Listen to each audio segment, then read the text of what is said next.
We hustle, but the night we OG boy. Know that they ride or die. I'm a OG boy. Know that they ride or die. I keep well with my sweet boy. Know that they ride or die. I keep well with my. Welcome back, guys. So I'm back from the gym. I hit my good side today with a little bit of push, a little bit of arms, and I can jump in right into it so you can see what I've been doing.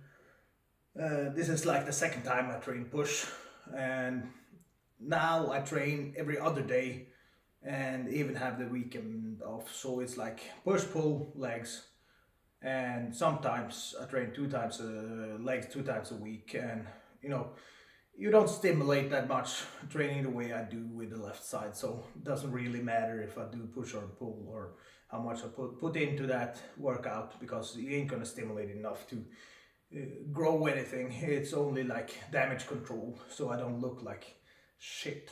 So first exercise today, I did dumbbell presses, incline, and hit like 100 pounds, 45 kilos for 14 reps, so that was quite good. It's a good indicator that strength is still there, even though I don't train. So it's been like 6 weeks since the injury, so having 14 reps on that exercise is quite good, and it's a good indicator, like I said. And I did a little bit of chest and a little bit of shoulders, and just pumped my arms up a little bit just to show you the difference from the left side to the right side. So it is a big difference now from left side to right side, especially when I have a pump. And like I see that we have a lot of loose skin on both arms, but the right side is just horrible at the moment. So I'm looking forward to starting training a little bit on that side. In about 2 weeks time, I'm gonna start prep. So then I'm gonna start training back, shoulders, arms, anything that don't involve stretching my chest or pushing with my chest. So I'm just gonna feel when I start doing that how things are moving, and in about 5 weeks I think that I will know if I'm even able to make it on stage in like 12 weeks or something like that. So prep is going to be like 8 or 9 weeks, and I think that's sufficient enough time to do what I need to do. And 8 weeks is 56 days, so I don't think that's a problem. So we'll see. And when it comes to diet and things like that, we're gonna change it all around and get back to the normal bodybuilder diet, I think. And now with intermittent fasting, it's just to prep my body to be more sensitive to food and to more sensitive to training, really. So it's gonna be joy when I start training again, and the first week we'll see a lot of changes. So stay tuned for that and subscribe for that. And I know these videos ain't very fun to watch, but I appreciate those guys that do watch it, and do keep me in the back of mind when things are rough.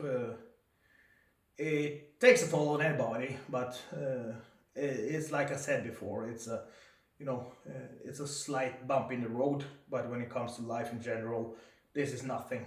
Compare yourself to anybody else in other parts of the world, and my problems is nothing. So, and that's like what I said in the last video when I wanted to talk about society in general and how people are able to think or able not to think and put themselves in the right perspective when it comes to life in general, or simple questions in life that really have a struggle to take a stand. That's something that's really surprised me over the last like 10 years, is people ability to think and solve problems when you're given facts. Denzel Washington said it the best: when you don't watch the news, you're not informed, but when you watch the news, you're misinformed. So that is the problem nowadays. I blame the media, of course. You should be able to put out things that is right, and shouldn't really push an agenda when it comes to news. But today it's quite obvious that the media does that to a certain degree in all the Western country, and they probably do the opposite on the other side. But it doesn't really matter to me. It's just that when we stand together as a community or a society or a nation and complain about something, we really need those voices that uh, can push through, because writing it your opinion on Facebook doesn't really matter to society, because that doesn't work.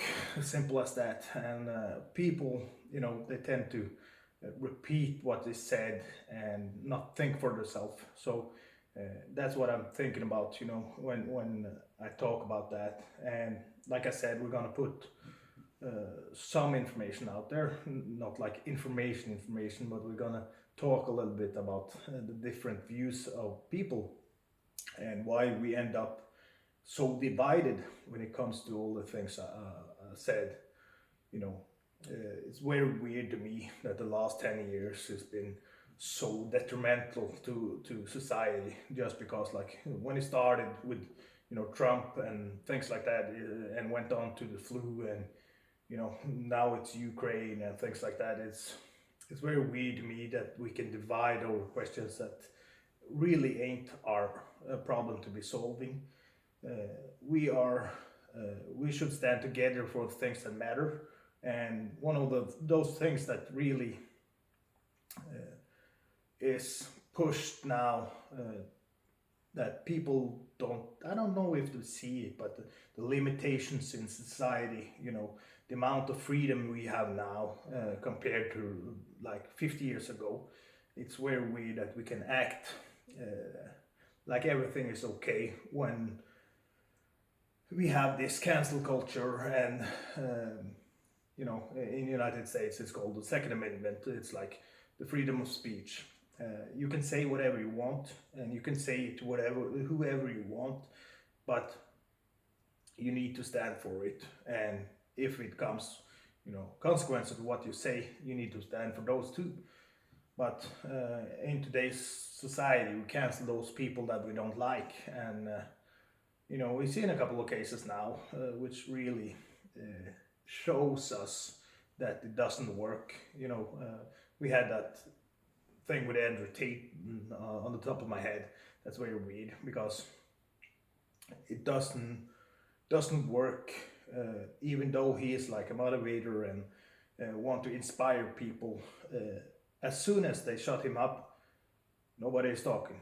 We can play old clips, but nobody will take his place, and that is a problem. If it's one man's war, it is quite a problem. And the question about masculinity and testosterone and all that is a question that we need to talk about. You can be who you are, but it shouldn't affect me in any way. So the problem is, like I said before, it's like media pushes the agenda.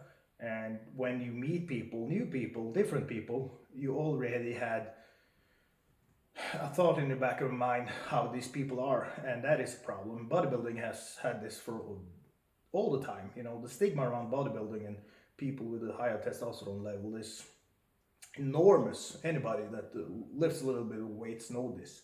So to be able to make people understand that it's all connected, and the way we act should really matter, and morals and ethics should play a part in our society.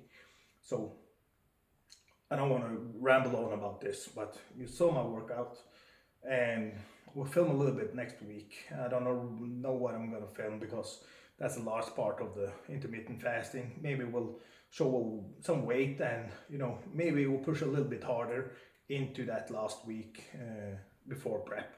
Just like I said, to make it a little bit more extreme when it comes to prep, because if I'm gonna have an 8 weeks prep, it's gonna be a little bit extreme. We can make the starting point a little bit worse than it really is. So that's that. And like I said, subscribe, like the video, and for the upcoming weeks it's gonna be a lot better content than it's been for the last 6 weeks. but you understand why when you've seen like my injury and everything. So I need to just keep going, and hopefully things moving in my direction and progress will be there, and I end up